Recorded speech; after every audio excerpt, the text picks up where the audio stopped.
নমস্কাৰ বন্ধু বান্ধৱীসকল, মোৰ অন্য এটা ভিডিঅ'লৈ আপোনাক স্বাগতম জনাইছোঁ। আজি আমি উপস্থিত আছোঁ জু-ৰোডত থকা ডিডি মিউজিকত আমি উপস্থিত আছোঁ। ইয়াত আজি অসমৰ উদীয়মান কণ্ঠশিল্পী ৰতন ৰিয়ানৰ এটা গান ৰেকৰ্ডিং হ'ব।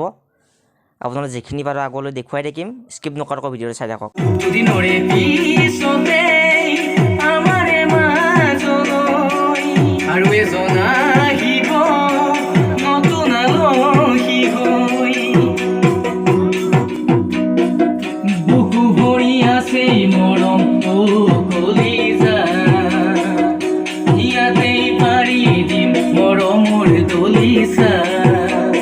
এয়া আমাৰ বিকাশ বৰুৱা ছাৰ আছে ষ্টুডিঅ'ত। ছাৰ গানটোৰ বিষয়ে অলপমান কৈ দিয়ক। আপোনালোকে মই নতুন বছৰ শুভেচ্ছা দিলোঁ, আগতীয়াকৈ শুভেচ্ছা দিলোঁ।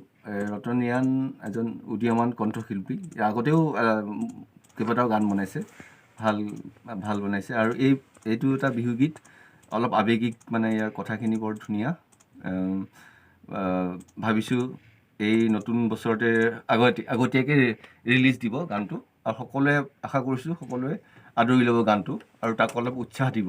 ঠিক আছে ছাৰ। নতুন বছৰ আগতীয়াকৈ সকলোকে শুভেচ্ছা দিলোঁ আৰু ৰতন ৰিয়ানক অলপ উৎসাহ দিব বুলি আশা কৰিলোঁ। আজি আমাৰ ইয়াত উপস্থিত আছে হিতেশ দা। নমস্কাৰ। গানটোৰ বিষয়ে অলপ কৈ দিয়ক হিতেশ দা। নামটো কি আছিলে? তই মৰম নিদিলেও বুলি ৰতনে গান এটা কৰিছে। খুব ধুনীয়া বিহু গান। আমাৰ বিকাশ দাই মিউজিক কৰি আছে, ধুনীয়াকৈ সজাই আছে গানটো। আজি বিশেষ হোৱা নাই বাৰু, তথাপিও তাৰ ভোকেলটো আজি ডাবটো হৈ গ'ল, ডাবিংখিনি। আৰু নতুন বছৰৰ আগে 31 তাৰিখে ৰিলিজ কৰিম বুলি কৈছে। গানটো আপোনালোকে শুনিব ৰিলিজ কৰাৰ পিছত। খুব মানে ভাল লগা গান এটা, বিহু গান এটা। আৰু নতুন বছৰত নৱবৰ্ষৰ তেওঁক অকণমান উৎসাহ দিব আৰু আগলৈকে ভাল গান কৰক, আমিও বিচাৰোঁ সেইটো। ঠিক আছে, মোৰ এইখিনিয়ে। আৰু নতুন বছৰৰ শুভেচ্ছা থাকিলে সকলোলৈ। ধন্যবাদ। ৰতন, গানটোৰ বিষয়ে কিবা এটা কৈ দিয়া। পোনপ্ৰথমে আটাইলৈ নমস্কাৰ জনাইছোঁ আৰু আগতীয়াকৈ নতুন বছৰৰ বহুত শুভেচ্ছা জনাইছোঁ। আপোনালোক আটাই গমেই পাইছে, মোৰ এটা নতুন খুব সুন্দৰ বিহুসুৰীয়া গীত, তই মৰম নিদিলেও।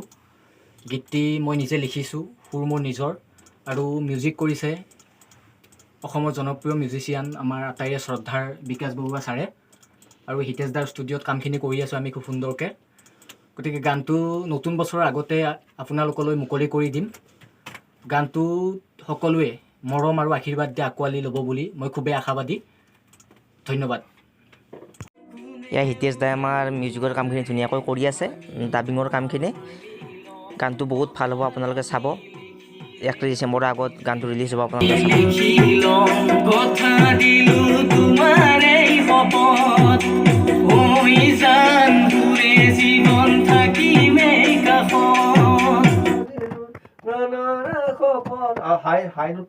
কথা দিলোঁ তোমাৰে শপত, কথা দিলোঁ তোমাৰে শপত, কোনেও কপালত নিলিখিলেও নোৱাৰে,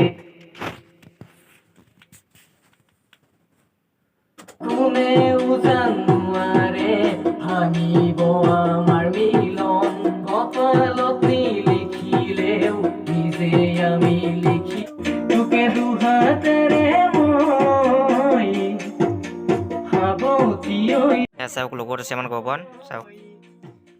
জান বুলি মাতিলে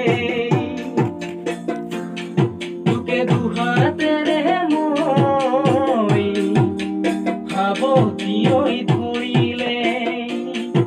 বন্ধুসকল, ভিডিঅ'টো আজিলৈ ইমানে। যদি ভিডিঅ'টো ভাল পালে লাইক, কমেণ্ট, আৰু যোনে নতুনকৈ আহিছে নিশ্চয় ছাবস্ক্ৰাইব কৰিব। আৰু গানটো বহুত ভাল হ'ব, আপোনালোকে শুনিব বুলি আশা ৰাখিছোঁ। ধন্যবাদ।